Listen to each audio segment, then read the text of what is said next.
Welcome. I'm Bill Berthel, and this is the Get Emergent podcast. Our team at Emergent has worked with leaders from all different industries at all different levels. And if there's one thing we've learned in the 20 plus years of our business, is that leadership is a continued conversation. We're glad you're here. Hey, Jeremiah, thanks for joining me today. Looking forward to this conversation we're going to have. Thanks, Bill. It's an important topic to me. Bill, do you think we're overly positive in leadership? Oh, my goodness. Yes. And in one word, yes. My TED Talk, I think, as you know, I did 10, 12 years ago, was really asking leaders to be real. And what I mean by that is not overly positive or overly negative, but to be in that place of realistic optimism, right? So not to be, at the time, the term toxic positivity was not really circulating yet. Mm-hmm. But I think we are a little positive washing we are in some of our leadership work. I do think that's so. A great point. Yeah. Good job with that one. Well, this is so good. So that's the thing, right? That's the thing. Yeah. So it was just yesterday. I was conducting a workshop for our Leader as Coach offering, where we're training leaders to be more coach-like, to develop some coaching skills and coaching methods in their leadership. And I can't remember the exact the overarching topic was listening, which we say is the heart of coaching. I think it's the heart of leadership, quite honestly, is to be able to listen well, listen actively, listen deeply. Yeah. But the story I want to share is that I was almost overperforming, almost overacting to make the act of listening, acknowledging and validating someone. I was practically toxically positive in my example when we were exercising it. Mm-hmm. It kind of, I'm a Ted Lasso fan. Oh yeah. I love that show. When I first started watching it, I had that sense of like, who is this guy? He's like, like just believe, like his mantra as a coach of this soccer team. Yeah. And I thought, where is this going? Now, if you know the show, you can see how it kind of, his character develops more. So it begs the question, what's the alternative? What's the alternative to positive or negative or good or bad? So I think, an alternative or a reframe that was literally mind-blowing to me, and I don't want to sound toxically positive there or something. Dr. Bruce Schneider, the author of Energy Leadership, suggests a different dichotomy of energy. Now, when we're talking about physical energy, like in physics, the definition of energy is the capacity to do work. That's important, the capacity to do work. And when we talk about positive and negative in physics, it makes total sense. There are positive and negative charges within chemistry. Yes. Makes total sense in that realm. When we're talking about self-perception and human psychology, it falls apart. It actually turns into judgment, or worse, prejudgment, which is the same as prejudice. So instead of the judgment of positive, negative, good, bad, right, wrong, when we're talking about energy or energetic presence, Dr. Bruce Schneider suggests the dichotomy of catabolic and anabolic, taken from biology, taken from metabolism. Anabolism is the cell's ability to build, to take molecules and make more complex, useful, resourceful molecules. Build, put together, assemble. Yeah. Anabolic. Not always positive. It's just simply building, constructing, putting together. So anabolic can be actually detrimental to the health or well-being of the human 100%. In terms of metabolism, or the animal. Can also be detrimental towards the system or the process that's growing out of control. We can overbuild. We can create inflammation. We can get bloat, right? Yeah. We can overbuild systems, or in biology, in metabolism, we can overbuild something, right? We can overbuild our muscle. Anabolic steroids are the building steroids, right? I don't know. I don't know. Depends on the goal. I feel like depends on the goal, right? I would love to have the biggest muscles. Yeah. Catabolic energies, right? Not negative, but it is a taking apart, a tearing down, or a draining.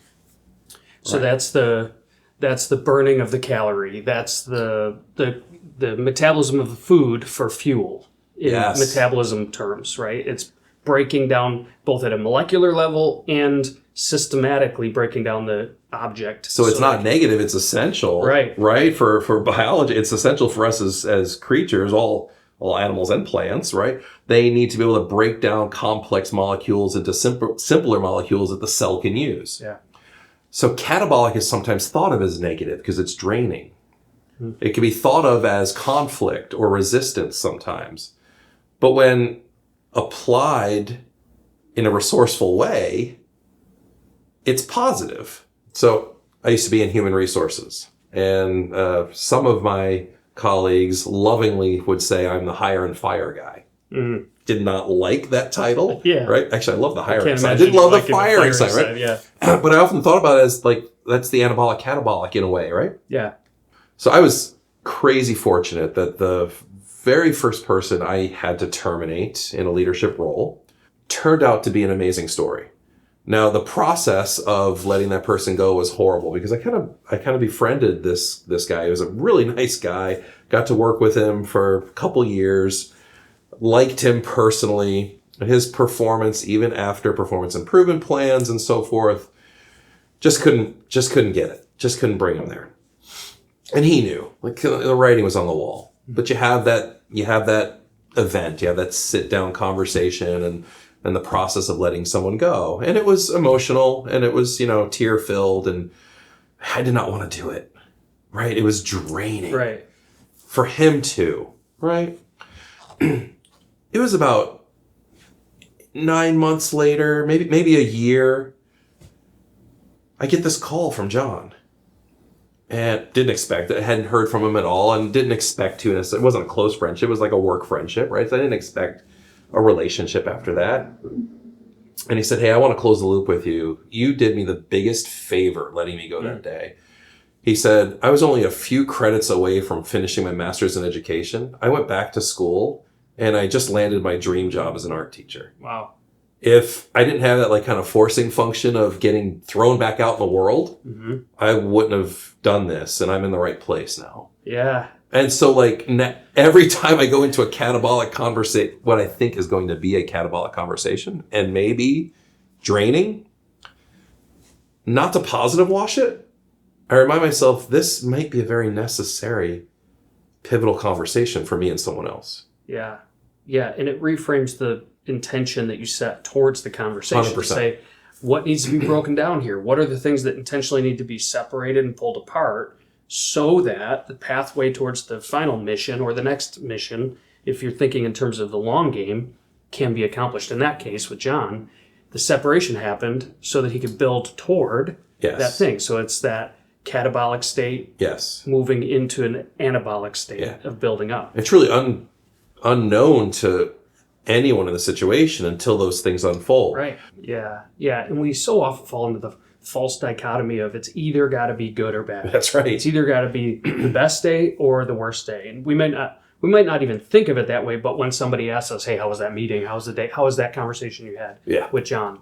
Good, bad, so breaking that rhythm and starting to think differently about the situation. So they're not polar. I think that's where you're going. Yes. Maya. Yes. They are not polar. It is a both and of energetic presence, energetic utilization. Yeah. So it's not just simply a positive and a negative. It's, what's the saying? You see things either black and white or as a grayscale. It's more grayscale leaning than simply black and white. Mm-hmm. So again, in the physics world of the capacity to do work, it's a little bit more black and white. Not completely, right? But a little more, if we use that analogy, in this sense of really managing the polarity of anabolic and catabolic, or I like to think of it as using discernment instead of judgment. Mm-hmm. It's this beautiful, rich grayscale we get to paint in or draw in or play in. Yeah. I think one habit that a leader could embrace as thinking about this, and I'm trying to do this more, it's as we're even talking about it, I'm thinking, where can I do this better? Is just to simply ask, in retrospect, in regular time, instead of thinking, was that a good meeting? Was that a bad meeting? Was that a good session? Was that a bad session? Think, what what was built up there? What was intentionally broken down there? Yes. And resist the temptation to go to whether it was good or bad, but what was built up, what was broken down, and think about it. Allow it to be the case that something was built up, and did it work toward the goals of the meeting, of the person, of the project? Yes. Right? Yes. I'm thinking about this now as you talked about toothbrushing and habits. I'm thinking about my gym routine now and how often I don't go there. And the habit of anabolic and catabolic behavior that I practice even personally. But it's one habit that I think of. What's one that you'd think of? Well, you're activating kind of a beautiful memory in early coaching engagement I had. I was coaching this brilliant young man. He was in finance, had kind of an engineering mind, and he was very creative. Really, really neat young guy. Mm-hmm. He was sharing the story with me of he had a big family. He had 7 children, 7 or 8 kids. He had a big family. That's big in today's day and age. Yes, yeah. And he was sharing about his. It was like the second to the youngest at that point in time. He was about 4 years old. He was like preschool kind of age, and he's super inquisitive child. And he was telling me the story about the conflict that was unfortunately in his home because the child would find the screwdrivers and take apart appliances. So he had just taken apart a fairly expensive vacuum cleaner they had bought, right? I'm getting terror right now just thinking about it. Well, so I thought as the coach, I was doing the right thing by acknowledging him and validating, like, oh my gosh, that must have been really frustrating. He goes, no. He goes, do you know how beautiful it is to see him take something apart to learn about it? Mm. And it clicked. Wow. Yeah. Right? So I judged it sort of in my validation as negative, frustrating. He was viewing it as, yes, a catabolic activity that was beautiful. So I sometimes think about, what can I take apart to learn more about? Mm. Right? In my leadership, in my hobbies, I do that, right? What could I take apart, maybe get down to fundamentals or get down to like elements or principles that I would then learn about it better? I remember when I was in college, I worked in the shop for all the trucks that were the property of the college. And one day the boss came in and said, hey, you got some downtime. Why don't you go ahead and take this engine apart? I had never touched an engine in my life. Oh, wow. Never touched an engine in my life. What an interesting experience, right? Yeah. And he's like, you got the tools. We need this thing. Basically, it was just busy work. Just take it apart. So I took that thing apart. I just started taking pieces apart and throwing them into a big bin. Not even really knowing what they are. Not knowing what they are. Yeah. And I was like 20 thinking like, I got to take this thing apart. I'm going to throw them in a box. Yeah. Well, I took it all apart, threw all the pieces in a box, and threw all the larger pieces on the floor in the garage. Guy comes back the next day and he's like, what'd you do? We don't know what's where. And I'm like, well, you told me to take it apart. Right. So I took it apart, and in the process of taking it apart, wasn't thinking how to put it back together again. Sure. So even as as I'm hearing that, I'm thinking, well, yes, we want to be people that are appreciating the breakdown process, but at the same time thinking about how are we holding the put it back together episode as well. Absolutely. Right? Absolutely. So when I think of leaders embracing the catabolic and anabolic, it's also a sense of what systems served us well. How do we need to break it down to serve us better now so that we can move forward with it? 100%. It's kind of like the engines, the maintenance on the furniture at home, whatever it is.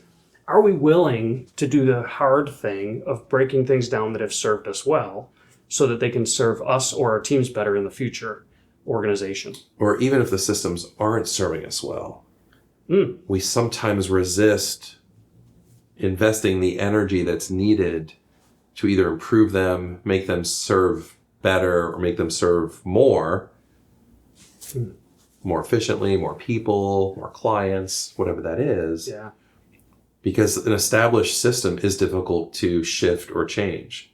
It typically does require some catabolic energy before we can then rebuild it. Yeah. William Bridges writes about this in his book Transitions really well. that more kind of industrialized Western cultures and societies like to add. They like to go to the next thing. They picture growth and development as a staircase or as a ladder. I think we're sometimes a little guilty of that in our work, where true transformation and transitions occur from something ending or something being taken apart and then rebuilt better. Yeah. Right? So I think we can learn something from that idea of going through what Bridges called, he didn't call it catabolic, he likened it to a downward curve, and at the bottom of that curve, right, is kind of that place of almost like the doldrums. Yeah, what does he call it? The neutral zone? He does call it the neutral zone, but entering the neutral zone isn't neutral. It's usually a little painful, or we might have some concerns, anxieties. There's a spend of energy to either end something or take something apart. Yeah. What if we were like the 4-year-old with the screwdriver and being super curious entering the neutral zone? We hit the neutral zone for a pause, a meaningful strategic pause, to ready ourselves to come up out of that curve for the rebuild. So more recently, I've actually gone through the catabolic process of retooling my shop with just the essential tools that I have. And what an amazing opportunity. I got to gift some tools to some aspiring woodworkers, to my brother, to some friends. Got to get rid of some junk. Yeah. That's not in my nature. I am like an add kind of guy. You a hoarder, Bill? No. Are you? Well, we're going to see you on an episode? My wife says I am one life crisis away from being a hoarder, and she might be right. So I hope I never have that life crisis. Yeah. But to have that exercise, right? Silly story, silly example, but meaningful, because now I actually have a wood shop that I can do work in. I can walk around and be comfortable in. I have bench space now. Right. And I have the tools that I'm cherishing, the ones that I like, if I can say, love. Yeah. Instead of having 3 versions of that I didn't need. Yeah. Right? It's another great example of how breaking things down intentionally helps us build up in a way that's more suitable and more efficient for the sake of our movement forward. And beautifully, as you're breaking that down, you're also saying, who else can I support in their hobbying, in their initiative to build them up? You know, when I wound up with a box full of these things, I'm like, what am I going to do with these? Oh, I can do a cool thing. I can give them to someone who would better use them, right? But I'll tell you, that catabolic process, that tearing down, right-sizing my wood, silly example, right-sizing my wood shop, is not easy for me. And I think I view it as negative. So where do they go? Where, as leaders are here in this conversation, what's the next step? If I'm leading my team and I'm hearing this and I'm going forward, what's the call to action here? I think it's a big request. It's going to sound simple in a way, but I think it's big because we are so conditioned to be thinking positive, negative. I think we think good, bad very quickly, right? Very readily, I should say. We go to, I even change the semantics, but I'm still saying the same thing. I'd say, was that resourceful or not? That's still kind of a positive, negative, right? Yeah. But I'm changing the semantics, but it's really kind of coming down to a judgment of, good, bad, right, wrong. Yeah, it does take an under the surface shift of mindset. Very much. Yeah. So I'd invite leaders to go under the surface and start practicing discernment over judgment. Jeremiah, I really appreciate this conversation. Thank you so much. Yeah, love it. I'm grateful for it. I'm grateful for the chance to think these things through. Yeah, awesome. Thank you.